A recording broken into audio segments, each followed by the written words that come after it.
ओम श्रीमद्भागवत महापुराण अथ द्वितीयो अध्याय। भगवान के स्थूल और सूक्ष्म रूपों की धारणा तथा क्रम मुक्ति एवं शब्दों मुक्ति का वर्णन। श्री सुखदेव जी कहते हैं, सृष्टि के प्रारंभ में ब्रह्मा जी ने इसी धारणा के द्वारा प्रसन्न हुए भगवान से वह श्रेष्ठ विषय की स्मृति प्राप्त की थी जो पहले प्रलय काल में विलुप्त हो गई थी। इससे उनकी दृष्टि अमोघ और बुद्धि निश्चयात्मक हो गई। तब उन्होंने इस जगत को वैसे ही रचा जैसे कि यह प्रलय के पहले था। वेदों की वर्णन शैली ही इस प्रकार की है कि लोगों की बुद्धि स्वर्ग आदि निरर्थक नामों के फेर में फंस जाती है। जीव वहाँ सुख की वासना में स्वप्न सा देखता हुआ भटकने लगता है, किंतु उन मायामय लोकों में कभी भी उसके सच्चे सुख की प्राप्ति नहीं होती है। इसीलिए विद्वान पुरुष को चाहिए कि वे विविध नाम वाले पदार्थों से उतना ही व्यवहार करे जितना प्रयोजनीय है। अपनी बुद्धि को अपनी निष्ठाता और निश्चय से परिपूर्ण रखे और एक क्षण के लिए भी असावधान न हो।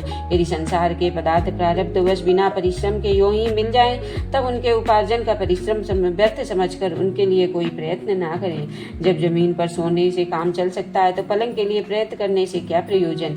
जब भुजाएं अपने को भगवान की कृपा से स्वयं ही मिली हुई हैं, तब तकियों की क्या आवश्यकता। जब अंजलि से काम चल सकता है तो बहुत से बर्तन क्या बटोरे।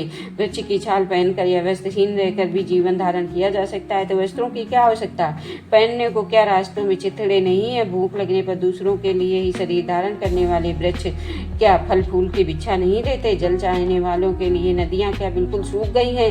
रहने के लिए क्या पहाड़ों की गुफाएं बंद कर दी गई। अरे भाई, सब न सही, क्या भगवान भी अपने शरणागतों की रक्षा नहीं करते। ऐसी स्थिति में बुद्धिमान लोग भी धन के नशे में चूर घमंडी नदिनियों की चापलूसी क्यों करते हैं। इस प्रकार विरक्त हो जाने पर अपने हृदय में नित्य विराजमान स्वतः सिद्ध आत्मस्वरूप परम प्रीतम परम सत्य जो अनंत भगवान है, बड़े प्रेम और आनंद से दृढ़ निश्चय करके उन्हीं का भजन करें, क्योंकि उनके भजन से जन्म मृत्यु के चक्कर में डालने वाले अज्ञान का नाश हो जाता है। और पशुओं की तो बात अलग है, परंतु मनुष्यों में भला ऐसा कौन है जो लोगों को इस संसार रूप नदी में गिरकर अपने कर्मजन्य दुखों को भोगते हुए देखकर भी भगवान का मंगलमय चिंतन नहीं करेगा। इस असद विषय भोगों में ही अपने चित्त को भटकने देगा। कोई साधक अपने शरीर के भीतर हृदय आकाश में विराजमान भगवान के प्रादेश मात्र स्वरूप की धारणा करते हैं। वे ऐसा ध्यान करते हैं कि भगवान की चार भुजाओं में शंख चक्र गदा और पद्म उनके मुख पर प्रसन्नता झलक रही है। कमल के समान विशाल और कोमल नेत्र हैं। कदम्ब के पुष्प और केसर के समान पीला वस्त्र धारण किए हुए हैं। भुजाओं में श्रेष्ठ रत्नों में जड़े हुए सोने के बाजूबंद शोभायमान हैं। सिर पर बहुत ही सुंदर मुकुट और कानों में कुंडल हैं, जिनमें जड़े हुए बहुमूल्य रत्न जगमगा रहे हैं। उनके चरण कमल योग्य स्वरूप के खिले हुए चरण कमल की कर्णिका पर विराजित हैं। उनके हृदय पर श्री वत्स का चिन्ह एक सुनहरी रेखा है। गले में कौस्तुभ मणि लटक रही है। वक्षा स्थल पर कभी ना कुमलाने वाली वनमाला से घिरा हुआ है। वे कमर में करदनी, अंगुलियों में बहुमूल्य अंगूठी, चरणों में नुपुर और हाथों में कंगन और आभूषण धारण किए हुए हैं। उनके बालों की लटें बहुत चिकनी हैं, निर्मल घुंघराली और नीली हैं। उनका कमल नयन मुख मंद मंद मुस्कान से खिल रहा है। लीलापूर्ण उन्मुक्त हास्य और चितवन से शोभायमान भवों के द्वारा भक्तजनों पर आनंद अनुग्रह की वर्षा कर रहे हैं। जब तक मन इस धारणा के द्वारा स्थिर न हो जाए, तब तक बार बार इस चिंतन स्वरूप भगवान को देखते रहने की चेष्टा करनी चाहिए। भगवान के चरण कमलों से लेकर उनके मुस्कान युक्त मुख कमल पर्यंत समस्त अंगों की एक एक करके बुद्धि के द्वारा धारण करनी चाहिए। जैसे जैसे बुद्धि शुद्ध होती जाएगी, वैसे वैसे चित्त स्थिर होता जाएगा।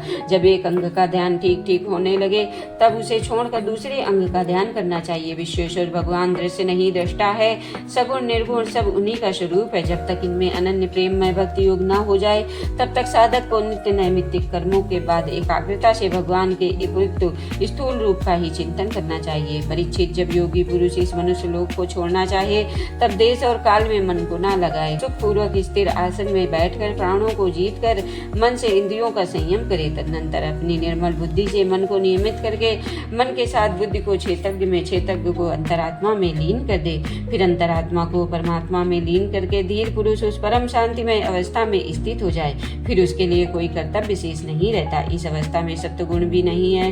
फिर रजोगुण और तमोगुण की तो बात ही क्या है। अहंकार, महत्त्व और प्रकृति का भी वहाँ अस्तित्व नहीं है। उस स्थिति में जब देवताओं के नियामक काल की भी दाल नहीं गलती, तब देवता उसके अधीन रहने वाले प्राणी तो रह ही कैसे सकते हैं। योगी लोग यह नहीं इस प्रकार परमात्मा से भिन्न पदार्थों का त्याग करना चाहते हैं और शरीर तथा उसके संबंधी पदार्थों में आत्मबुद्धि का त्याग करके हृदय के द्वारा परम पद पर भगवान के जिस परम पूज्य स्वरूप का आलिंगन करते हुए अनन्य प्रेम से परिपूर्ण रहते हैं, वही भगवान विष्णु का परम पद है। इस विषय में समस्त शास्त्रों की सम्मति है। ज्ञान दृष्टि के बल से जिसके चित्त की वासना नष्ट हो गई है, उस ब्रह्मनिष्ठ योगी को इस प्रकार अपने शरीर का त्याग करना चाहिए। पहले एड़ी से अपनी गुदा को दबाकर स्थिर हो जाए, तब बिना गड़बड़ाहट के प्राण वायु को खट चक्र भेदन की रीत से ऊपर ले जाए। मनुष्य योगी को चाहिए कि मणिपूरक में स्थित वायु को हृदय चक्र में अनाहत में, वहां से उदान वायु के द्वारा वक्ष स्थल के ऊपर विशुद्ध चक्र में, फिर उस वायु को धीरे धीरे तालुमूल में विशुद्ध चक्र के अग्रभाग में चढ़ा दे। तदनंतर 2 आंख, 2 कान, 2 नासा छिद्र, मुख, इन 7 छिद्रों को रोक कर उत्ताल मूल और स्थित वायु को भौओं के बीच में आज्ञा चक्र में ले जाए। यदि किसी लोक में जाने की इच्छा न हो तो आधी घड़ी तक उस वायु को वहीं रोककर स्थिर लक्ष्य के साथ उसे सहस्त्रार में लेकर जाए, परमात्मा में स्थित हो जाए। इसके बाद ब्रह्मरंध्र का भेदन करके शरीर इंद्रियाणि को छोड़ दे।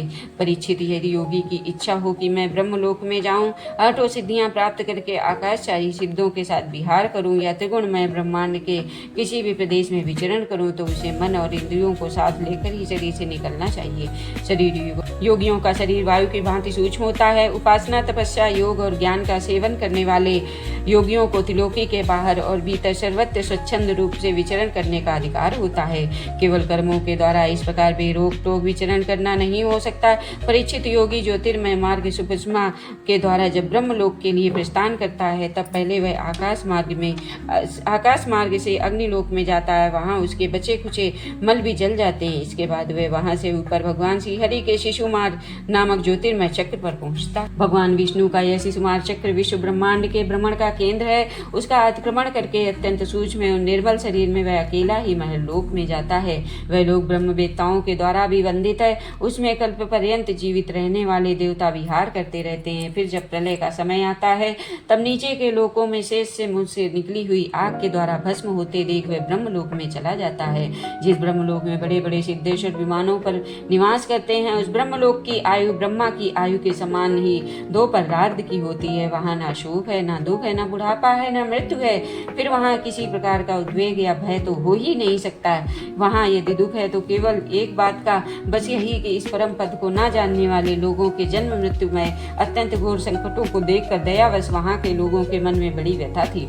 सत्यलोक में पहुंचने के पश्चात वह योगी निर्भय होकर अपने सूक्ष्म शरीर को पृथ्वी में लगा देता है और फिर उतावली न होकर उन 7 आवरणों का भेदन करता है। पृथ्वी रूप से जल को और जल रूप से अग्निमय आवरणों को प्राप्त होकर वह ज्योति रूप से वायु रूप आवरण में आ जाता है और वहां से समय पर ब्रह्मा की अनंतता का बोध कराने वाले आकाश रूप आवरण को प्राप्त करता है। इस प्रकार स्थूल आवरणों को प्राप्त करते समय उसकी इंद्रियां भी अपने सूक्ष्म अधिष्ठान में लीन हो जाती हैं। घ्राणेन्द्रिय, गंधक मात्रा से रचना रसन मात्रा और नेत्र रूप तंत्र मात्रा, त्वचा स्पर्श तंत्र मात्रा, स्रोत शब्द तंत्र मात्रा और कर्मेंद्रियां अपनी अपनी क्रियाशील में मिलकर अपने अपने सूक्ष्म स्वरूप को प्राप्त हो जाती हैं। इस प्रकार योगी पंचभूतों के स्थल सूक्ष्म आवरणों को प्राप्त करके अहंकार में प्रवेश करता है। वहाँ सूक्ष्म भूतों को तामस अहंकार में, इंद्रियों को राजस अहंकार में, मन और इंद्रियों के अधिष्ठाता देवताओं को सात्विक अहंकार में लीन कर लेता है। इसके पश्चात अहंकार के सहित लय रूप गति के द्वारा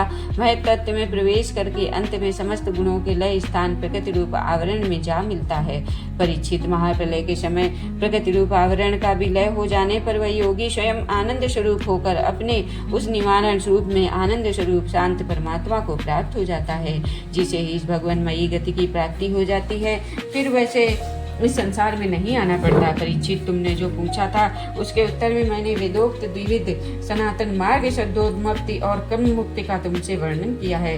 पहले ब्रह्मा जी ने भगवान वासुदेव की आराधना करके उनसे जब प्रश्न किया था, तब उन्होंने उत्तर में इन्हीं दोनों मार्गों की बात ब्रह्मा जी से कही थी। संसार चक्र में पड़े हुए मनुष्य के लिए जिस साधना के द्वारा उसे भगवान श्री कृष्ण की अनन्य प्रेममयी भक्ति प्राप्त हो जाए, उसके अतिरिक्त और भी कल्याणकारी मार्ग नहीं है। भगवान ब्रह्मा ने एकाग्रचित्त से सारे वेदों का 3 बार अनुशीलन करके अपनी बुद्धि से यही निश्चय किया कि जिसमें सर्वात्मा भगवान श्री कृष्ण के प्रति अनन्य प्रेम प्राप्त हो वही सर्वश्रेष्ठ धर्म है। समस्त चर अचर प्राणियों में उनके आत्मा रूप में भगवान श्री कृष्ण ही लक्षित होते हैं, क्योंकि ये बुद्धि आदि दृश्य पदार्थ उनका अनुमान कराने वाले लक्षण हैं। वे इन सब के साक्षी एकमात्र दृष्टा हैं। परीक्षित, इसलिए मनुष्यों को चाहिए कि सब भगवान और सभी स्थितियों में सब समय में अपनी संपूर्ण शक्ति से भगवान श्री हरि का श्रवण कीर्तन और स्मरण करें। राजन, संत पुरुष आत्मस्वरूप भगवान की कथा का मधुर अमृत बांटते ही रहते हैं। जो अपने कान के दोनों में भर भर कर उनका पान करते हैं, उनके हृदय से विषयों का विषैला प्रभाव जाता रहता है, वह शुद्ध हो जाता है और वे भगवान श्री कृष्ण के चरण कमलों की सन्निधि प्राप्त कर लेते हैं।